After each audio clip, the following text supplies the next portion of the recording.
Est-ce qu'on m'entend dans l'église? Si oui, arrêtez le piano.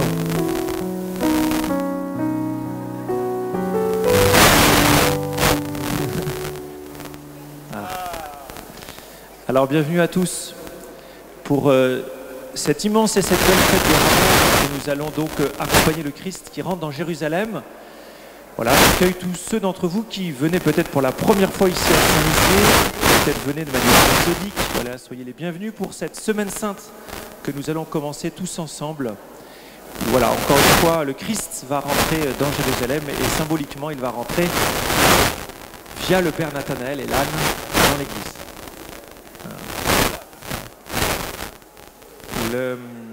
Voilà, ceux qui peut-être n'ont pas l'habitude de venir à la messe, vous avez des carnets orange qui vous sont offerts, entre guillemets, qui vous sont prêtés pour la messe, qui vous permettront de suivre la messe dans de bonnes conditions.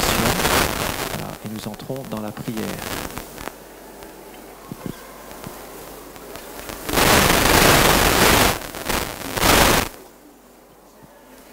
Hosanna.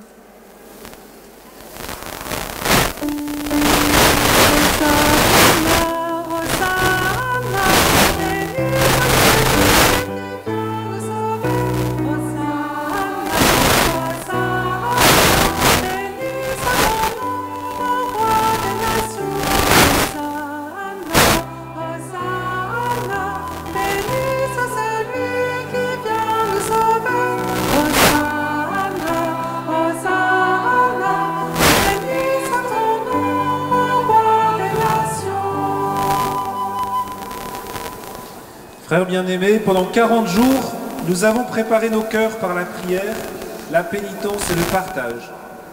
Et nous voici rassemblés au début de la Semaine Sainte pour commencer avec toute la célébration du mystère pascal. Aujourd'hui, le Christ entre à Jérusalem, la ville sainte, où il va mourir et ressusciter. Mettons toute notre foi à rappeler maintenant le souvenir de cette entrée triomphale de notre Sauveur. Suivons-le dans sa passion jusqu'à la croix pour avoir part à sa résurrection et à sa vie.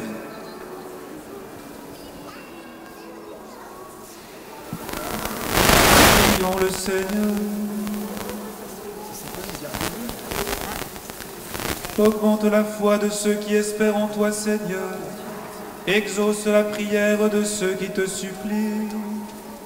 Nous tenons à la main ces rameaux pour acclamer le triomphe du Christ. Que nous portions en lui des fruits qui te rendent gloire.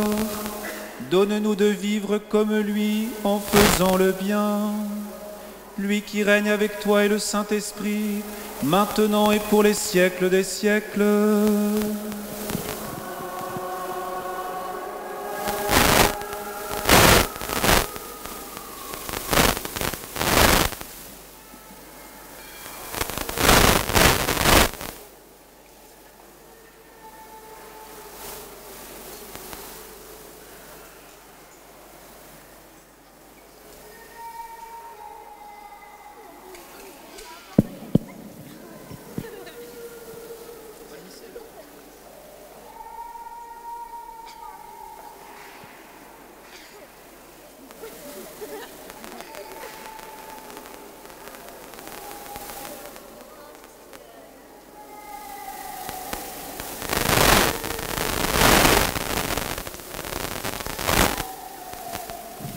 Le Seigneur soit avec vous. Évangile de Jésus-Christ selon saint Marc.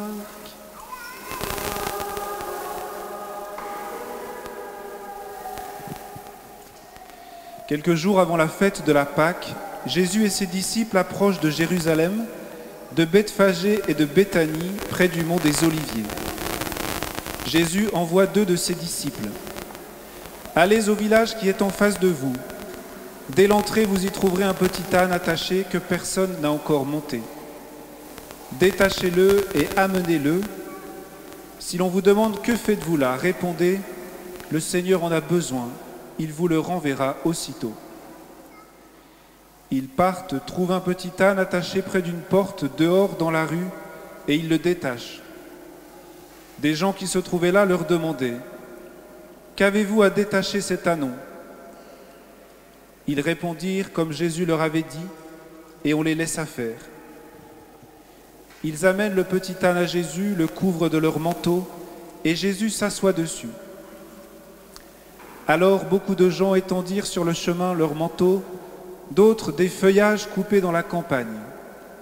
Ceux qui marchaient devant et ceux qui suivaient criaient « Hosanna, béni soit celui qui vient au nom du Seigneur, béni le règne qui vient, celui de notre Père David, Hosanna au plus haut des cieux. » Acclamons la parole de Dieu.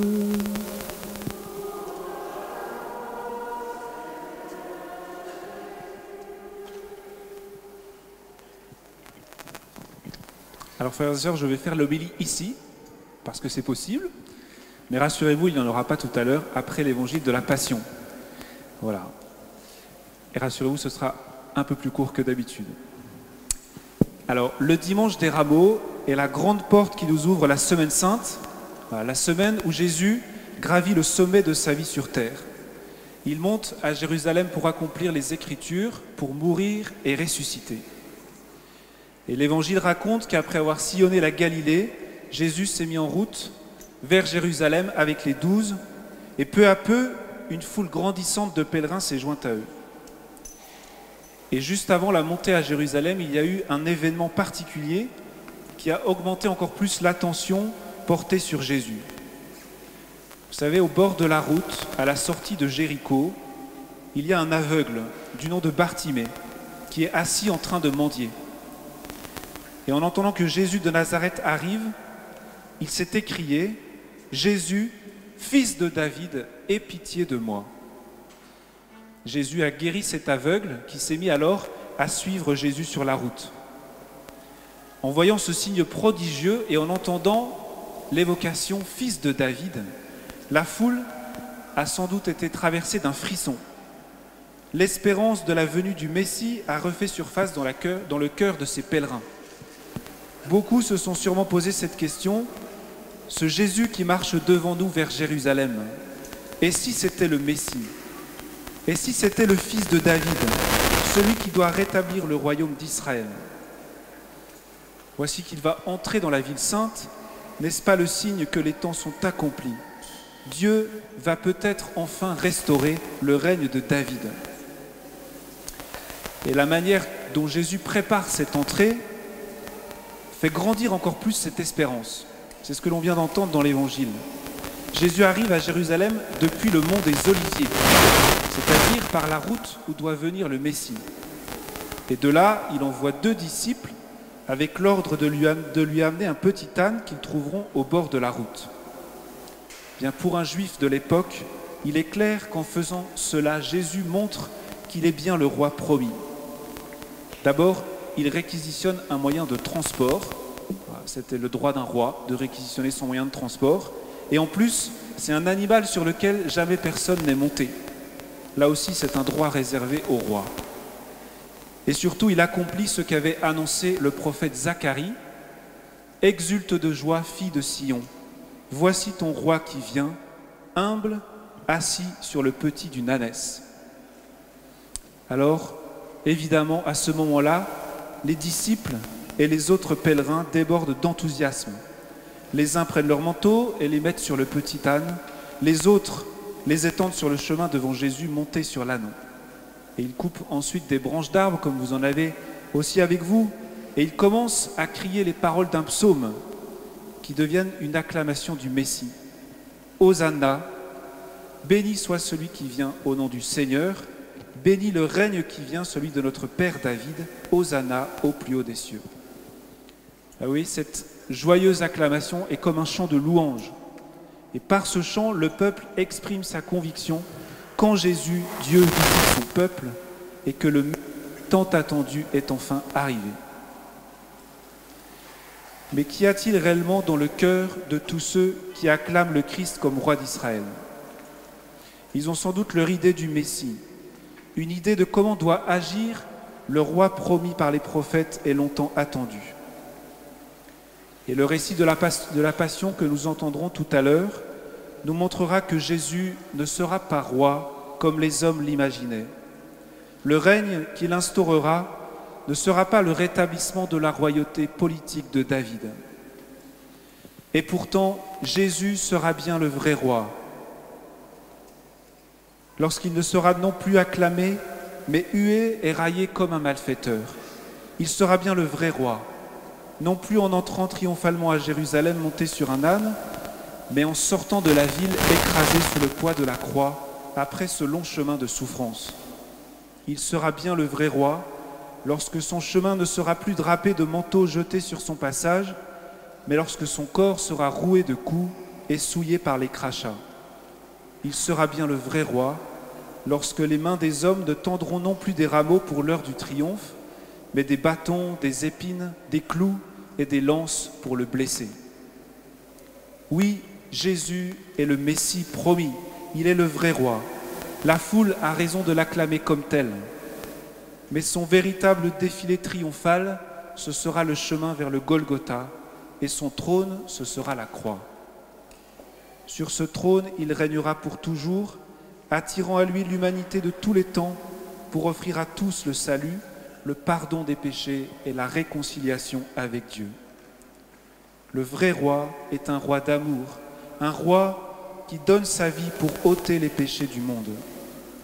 Ce roi transforme la haine et la violence qui l'accable en pardon et en tendresse. Alors frères et sœurs, au cours de cette semaine sainte qui commence, nous sommes appelés à suivre le vrai roi qui choisit comme trône la croix. Nous sommes appelés à suivre un Messie qui ne nous offre pas le bonheur illusoire de la force et du succès mondain, mais le bonheur réel de l'amour. Alors je vous pose cette question, quelles sont vos vraies attentes? Quels sont les plus profonds désirs avec lesquels vous êtes venus ici aujourd'hui pour célébrer le dimanche des rameaux et pour commencer la semaine sainte? Que ce jour soit pour vous un jour de décision. La décision d'accueillir le Seigneur comme celui qui doit régner sur vos vies. La décision de le suivre jusqu'au bout. La décision de faire de sa mort et de sa résurrection le sens même de votre vie de chrétien. Alors, chers frères et sœurs, entrons dans la Semaine Sainte